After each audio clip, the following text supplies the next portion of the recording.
Action, ça tourne. Mesdames et messieurs, bonjour. Je reviens encore vers vous aujourd'hui. C'est pour parler de la solidarité qui est en train de s'organiser actuellement dans le pays après la désolation des déguerpissements et des démolitions qui se sont produits dans notre pays, le Gabon.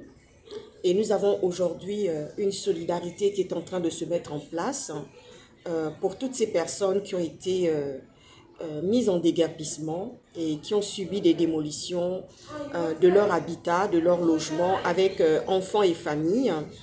Je tenais aussi à remercier les Gabonaises et les Gabonais qui ont eu l'amabilité de prendre certaines familles afin qu'elles soient mises à l'abri. Nous les remercions, nous bénissons leur vie et nous rendons grâce à Dieu qu'ils aient été touchés justement pour pouvoir poser cet acte d'accueil et de joie pour leurs compatriotes sinistrés et qui sont en difficulté. Mesdames et messieurs, nous avons vu, je ne sais pas si vous l'avez vu, mais en tous les cas, moi j'ai vu le président porté à 94% au pouvoir par les Gabonais, qui s'est rendu aux funérailles du général Idriss Ngari, et dont je souhaite paix à son âme, et je souhaite aussi toutes mes condoléances à la famille. Nous avons vu un président élu à 94% venir avec la poitrine bombée comme ça, devant les angles de toutes les caméras qui étaient posées là, montrer sa poitrine afin de dire qu'il était le King Kong du Gabon et qu'il était le Goliath du Gabon. Mais bon, quand on connaît l'histoire de Goliath, Goliath a été vaincu et terrassé. Je tenais aussi à dire que préparez-vous, en tout cas autorités gabonaises, il y aura bientôt une déferlante des magistrats français sur le pays et Macron ne pourra rien. Macron ne pourra pas arrêter cela. Macron ne pourra pas vous protéger parce que nous sommes dans un pays où la séparation des pouvoirs est bien établie. On n'est pas dans une république bananière en France, en tous les cas. Donc, c'est ce que je tenais encore à dire aujourd'hui.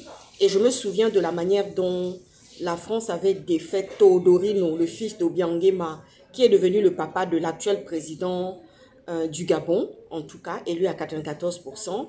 Je me souviens de la manière dont non seulement les autorités françaises avaient défait la vie de celui-ci, pourtant chef d'État, mais en même temps de la manière dont les magistrats ont lourdement condamné celui-ci par rapport au bien mal acquis, en tout cas.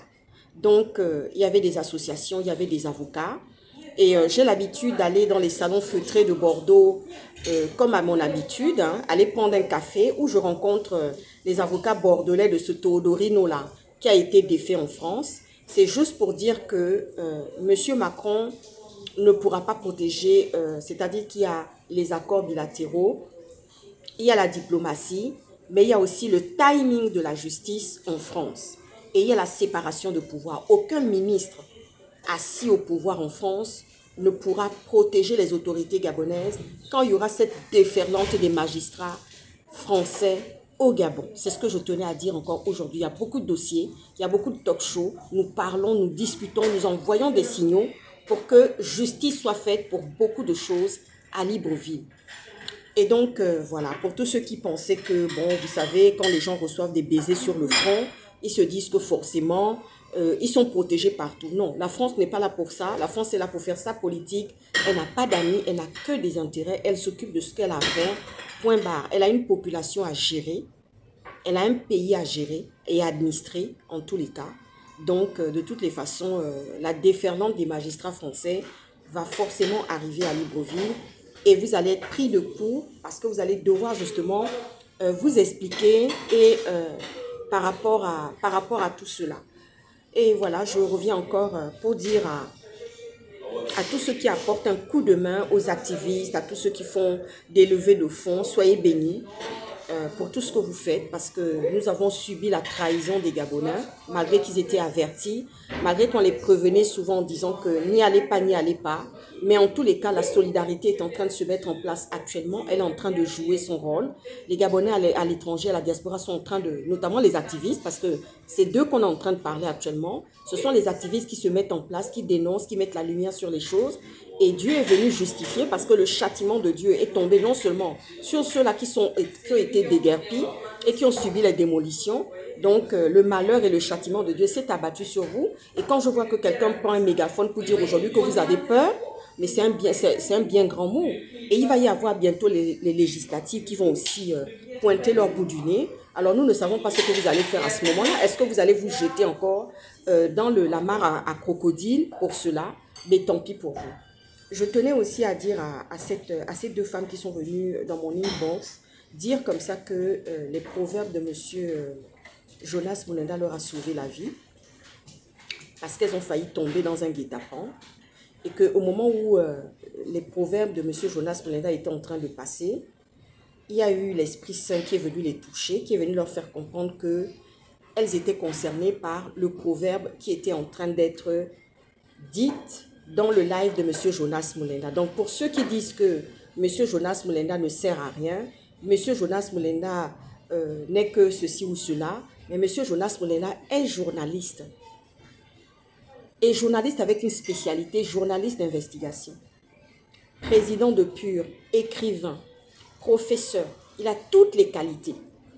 Parce qu'ici en France, quand on arrive quelque part, on te demande quelle est votre qualité, c'est-à-dire quelle est votre profession, quand on s'exprime très bien en français. Ce n'est pas pour ceux qui n'ont jamais été à l'école ou pour les ignares. Vous voyez ce que je veux dire, non? Quand j'arrive quelque part, on connaît ma qualité. On sait que je suis ophtalmologue. On sait que je suis ancienne femme du renseignement. Vous voyez ce que je veux dire, non? On sait que je suis aussi une ancienne femme politique. Vous voyez ce que je veux dire? Ça, c'est ma qualité. En qualité de ceci, en qualité de cela. Est-ce que vous voyez ce que je veux dire? C'est pareil pour M. Jonas Mulenda et pour aujourd'hui la jeune garde, la Dream Team. Et d'ailleurs, je vois Princesse des Souba et le Phénix être de très bons journalistes parce qu'ils ont déjà le talent. Ils ont déjà le talent, le Phénix et Princesse de Souba. Ils ont un très beau talent, le talent de journaliste. Et je les vois déjà propulsés en haut de l'affiche par rapport à leur futur métier en tous les cas. Soyez bénis et je vous souhaite un très bon week-end et je vous dis à ciao ciao. À bientôt, dit Boti. Bisous, bye.